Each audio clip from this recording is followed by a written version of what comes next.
physical subject, one material subject that we should focus on, in my opinion, it is very clear that the head of the snake is the financial system. We can argue till the end of time about who runs the world. Is it the Jesuits? Is it the reptilians? Is it the Illuminati? Is it the Freemasons? We can go on and on and on and on about this. But I don't think it is reasonable to even begin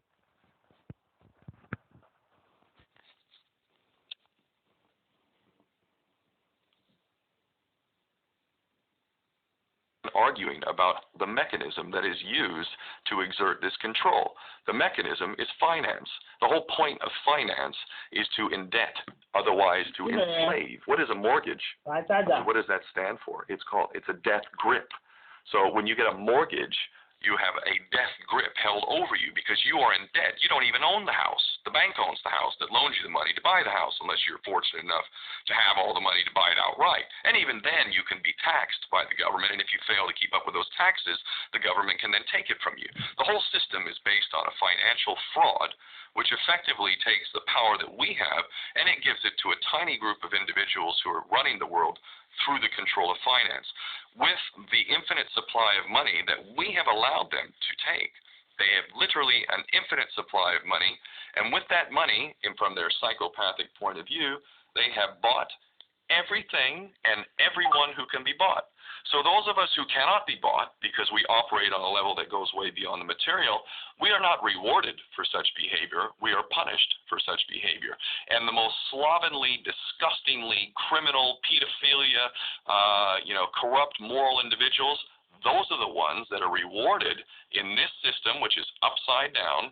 We reward the pedophiles, we reward the corrupt, we reward the liars, we reward the people with no morals at all, and usually we compromise them under this system in terms of maybe a videotape. Maybe Barack Obama is gay. Maybe we have videotape of him having sex with another man, or perhaps some other acts that may be not so popular amongst many of the electorate. Or maybe we have videos of political leaders having sex with little boys or little girls. If I was in charge of the world and I was a psychopath and completely drunk on my own power, you can bet damn sure that's what I would do. I wouldn't allow anyone in a position of power who wasn't completely compromised. When you have an infinite supply of money, you can do this. Take that supply of money away, take that power back, put it in the hands of the people, get rid of fractional reserve banking, which is an obscenity in itself. Listen to the lessons of Jesus Christ if you're a Christian who got really pissed off when he went to the temple and he saw what the money changers were doing. Let's take back control of the issuance of money, and not just on a national level. I'm happy to see in Denmark that you have your own currency. You don't have the euro. But on every country's level, they should be issuing their own currency in a transparent, non-usury based way in which it really, truly benefits the people. And in that way, we can literally free ourselves of the banking debt which is drowning us all, and we can stop scrambling for the crumbs from the table of these filthy rich psychopaths and live in a state of abundance just by changing this one thing. And I'm not just talking about abundance for Western nations who have an artificially inflated value with their currency. We all in the West are guilty of having that reward while the rest of the world is sucking on it.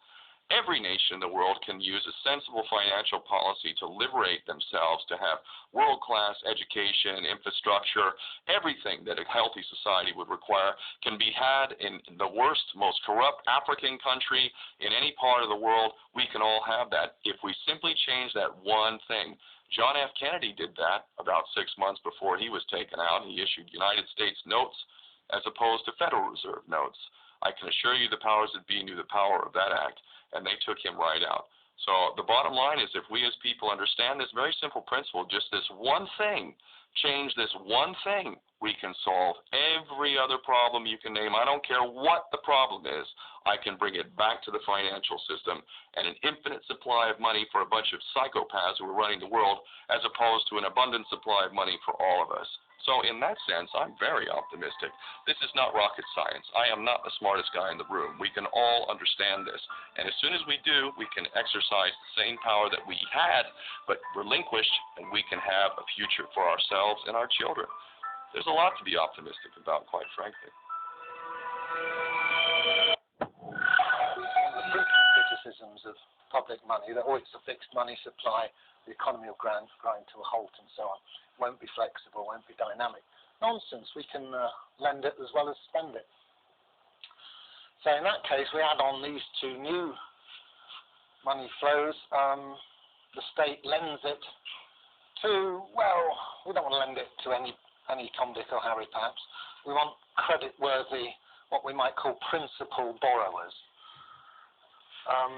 Typically a bank. And the banks could perhaps participate in reverse auction. The state could say, well, here's 100 billion new money, we're going to lend it to the best bids. Okay, you guys submit your IOUs and we'll choose the best one. So it's a nice free market way of doing it. As a side effect, that wholesale interest rates are set by the market, and so on. So don't get fazed by people saying that our money supply is fixed and inflexible. There's other ways of doing it. Obviously, the state can lend zero interest to public infrastructure projects as well. I'm just highlighting this because it's something I've been discussing with Bill Still, who's on the libertarian ticket, and he wants some free market answers to meet his critics. Right, here's a basic operation.